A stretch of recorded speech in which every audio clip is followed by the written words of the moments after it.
Hello friends, welcome back to my channel fun zone. आज हम आपके लिए एक छोटी सी मोटिवेशनल स्टोरी लेकर आए हैं जो आपको बेहद पसंद आएगी। तो चलिए शुरू करते हैं आज की स्टोरी। एक समय की बात है, दो भिक्षु एक जंगल से गुजर रहे थे। उन्हें अपने गुरुजी से मिलना था। उन दोनों को गुरुजी ने कड़ी हिदायत दी थी कि किसी महिला को छूना व देखना मना है। ऐसा करना भिक्षुओं के लिए अनिवार्य था ताकि वे अपनी साधना पूरी कर सकें। दोनों भिक्षु कई दिनों तक चलते रहे। लगभग एक सप्ताह के पश्चात जब दोनों एक गांव से गुजर रहे थे तो दोनों की नज़र वहां तालाब में डूब रही एक लड़की पर पड़ी। पहले भिक्षु ने तो तुरंत गुरु द्वारा दी गई हिदायत के अनुसार अपनी दोनों आंखें बंद कर लीं, किंतु दूसरे भिक्षु को उस डूबती लड़की पर तरस आ गया और उससे रहा न गया।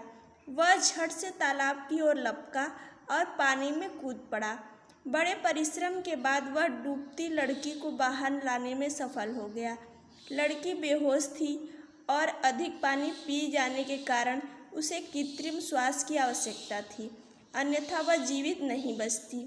उस भिक्षु ने तुरंत उसे कृत्रिम श्वास देना आरंभ कर दिया जब तक कि लड़की को होश नहीं आ गया। इस घटना के पश्चात दोनों भिक्षु अपने गंतव्य स्थान की ओर चल पड़े। लगभग एक और सप्ताह के पश्चात जब वे दोनों अपने गुरुजी के पास पहुंचने वाले थे तो पहले भिक्षु ने दूसरे भिक्षु से कहा, मैं गुरुजी से तुम्हारी शिकायत करूंगा।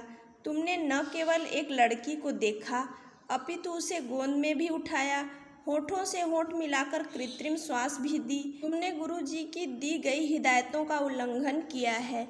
इस पर दूसरे भिक्षु ने पहले भिक्षु से प्रश्न किया, तुमने तो अपनी दोनों आंखें बंद कर ली थी, तो तुम्हें कैसे ज्ञात हुआ कि वहाँ एक लड़की थी और मैंने उसे छुआ भी और गोद में उठाया?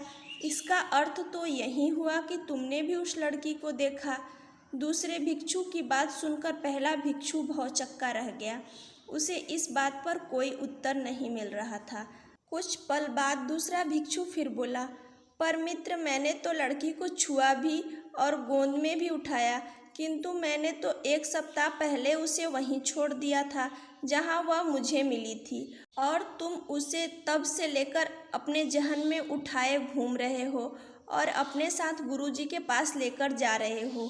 गुरुजी से शिकायत किसकी होनी चाहिए, तुम्हारी या मेरी? पहले भिक्षु को यह तर्क सुनकर कुछ सूझ नहीं रहा था। कितना सटीक बैठता है यह प्रसंग अनेक व्यक्तियों की आदत पर, जो जाने अनजाने में पुरानी पुरानी कड़वी बातों को अपने जहन में उठाए घूमते रहते हैं।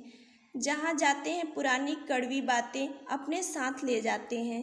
अपने किसी मित्र के यहाँ गए तो कितनी कड़वी यादों का पिटारा खोल दिया। पड़ोसी के घर गए तो पिछली बातों का रोना धोना आरंभ कर दिया। खाने की मेज पर बैठे तो पिछली कसैली घटनाओं को याद कर अपने मुंह का स्वाद बिगाड़ लिया। रात को सोने गए तो गड़े मुर्दे उखाड़कर नींद में दुस्वप्न देखने लगे। इंसान जिंदगी में गलतियां करके उतना दुखी नहीं होता जितना कि उन गलतियों को बार बार याद करके होता है।